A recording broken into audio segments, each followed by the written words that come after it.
Bismillahirrahmanirrahim. Assalamualaikum warahmatullahi wabarakatuh. Kembali lagi di Bawah Kami Channel. Ya, beberapa minggu ini mungkin beberapa hari ini BFC lama ya nggak mengupload video di YouTube karena memang berhubungan pemilu, dan BFC sebagai sekretariat di desa membantu kerja dari PPS agar seluruh KPPS menjalankan tugasnya dengan baik sehingga tidak terjadi kesalahan dalam pemungutan suara. Nah, jadi BFC sebelumnya juga minta maaf. Mungkin ada beberapa pertanyaan yang belum BFC bisa jawab, dan malam ini BFC akan menjawab 2 pertanyaan yang BFC rasa itu mengenai mimpi ya. Jadi bagaimana keseluruhan pembahasan pada video kali ini? Tonton video sampai selesai agar sahabat BFC semua tidak salah paham, dan jangan lupa seperti biasa klik tombol subscribe terlebih dahulu, lalu tekan tombol like, komen, dan share agar BFC terus berkembang dan dapat upload video menarik lainnya. Oke, libat.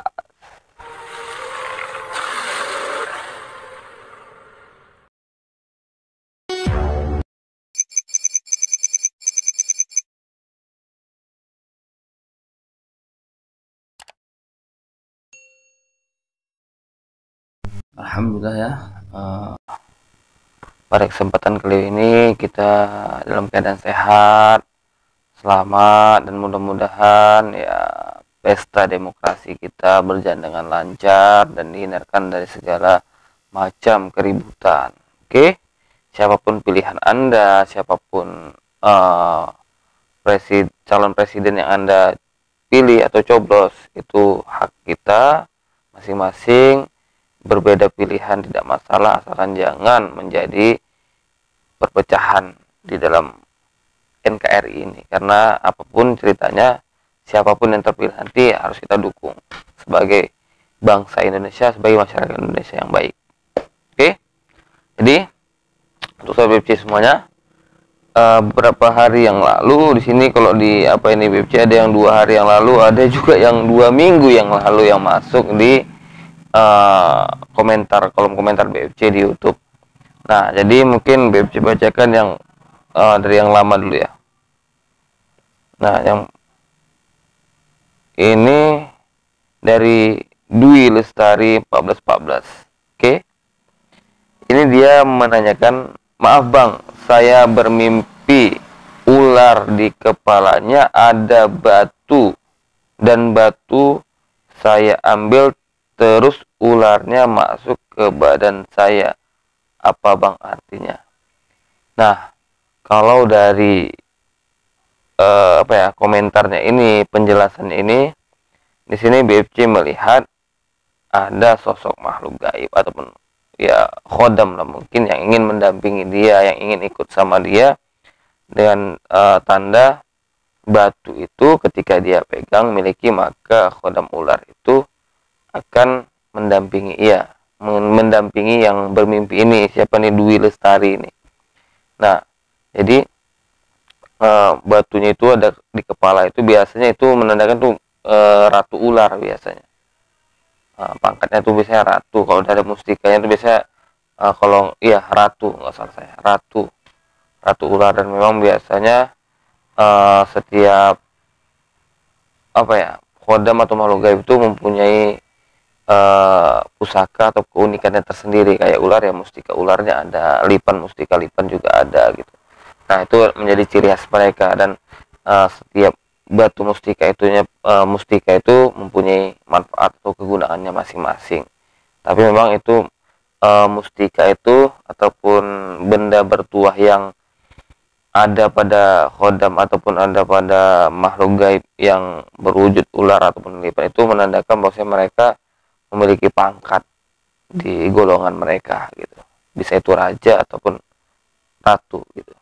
Nah, itu yang pertama, pertanyaan pertama untuk Dwi Lestari.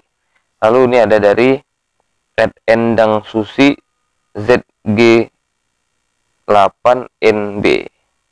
Nah, di sini juga dia ada mempertanyakan masalah mimpi.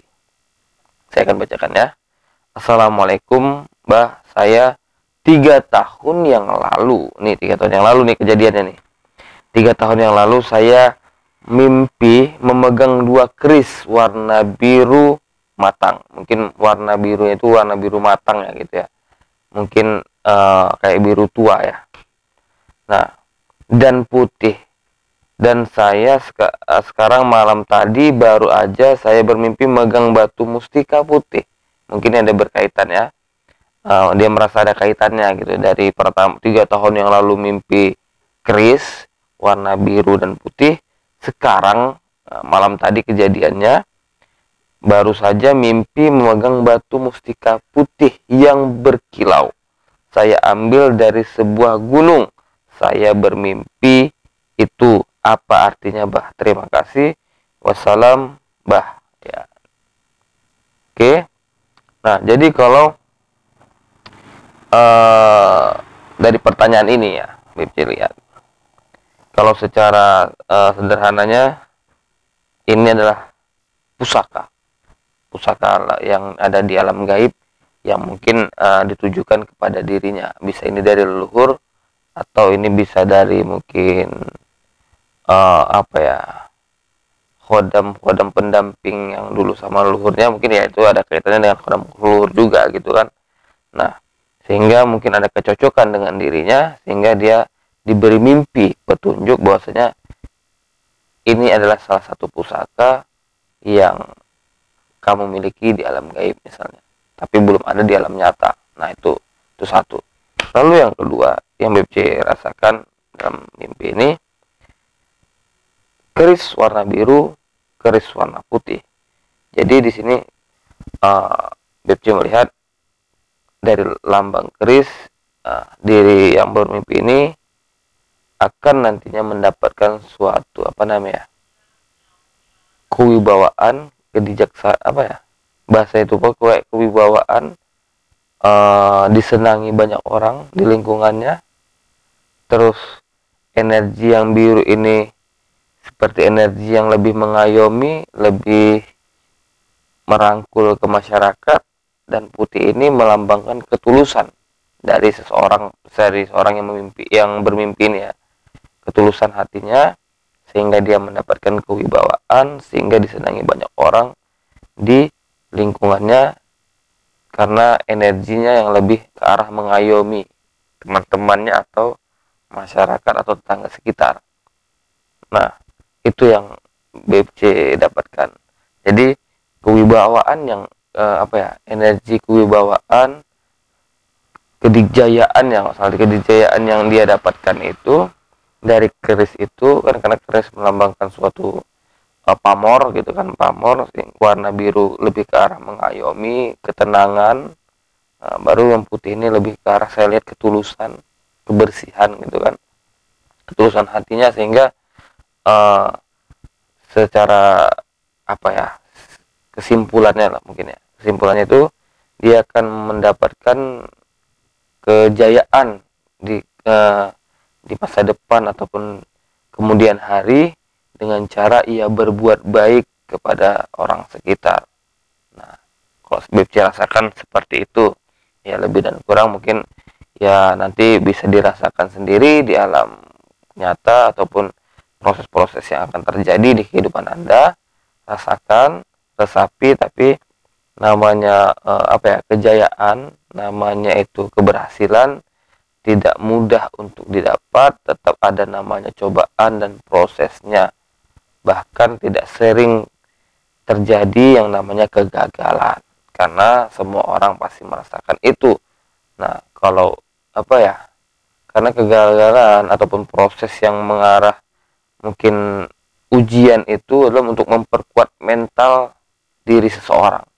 Nah, jadi kalau misalnya meraih kejayaan dengan cara mudah, cara gampang, itu pastinya tidak akan bertahan lama. Tapi kalau udah menggunakan proses yang cukup panjang dan lama, kita akan lebih merasakan rasanya bersyukur ketika mendapatkan kenikmatan tersebut, dan lebih menghargai itu jerih payah yang kita dapatkan, sehingga kita bisa lebih lebih menghargai yang apa kita dapat lah, nggak semena-mena gitu. Kita karena kita apa ya namanya, kalau misalnya kita dapat uang dengan gampang, pasti kita akan gampang juga untuk gampang ya besok dapat lagi gitu dengan cara yang mudah. Tapi kalau kita mendapatkan mungkin dengan nilai misalnya uang 50.000 rupiah tapi dengan jerih payah yang mungkin prosesnya cukup sulit, 50.000 rupiah ini sangat berharga dan kita akan berhati-hati dalam menggunakannya. Nah, lebih ke arah seperti itu sih kalau BFC merasakannya gitu kan. Nah, jadi mungkin inilah penjelasan BFC tentang dua pertanyaan ini. Ya, mungkin lebih dan kurang BFC minta maaf. Mungkin ini bisa BFC sampaikan pada video kali ini. Ya, tunggu aja video-video selanjutnya dan akan menjawab pertanyaan-pertanyaan yang juga masuk di kolom komentar. Karena BFC tidak menjawab bukan karena BFC mungkin apa ya sombong atau segala macam, tapi memang masalah waktu aja gitu. Waktu karena BFC juga mempunyai kegiatan yang tidak bisa ditinggalkan begitu saja. Oke, karena memang membuat konten ini juga harus mempunyai mood yang baik itu agar lebih fresh gitu. Jadi BFC minta maaf atas segala kekurangan BFC. Akhir kalam, assalamualaikum warahmatullahi wabarakatuh.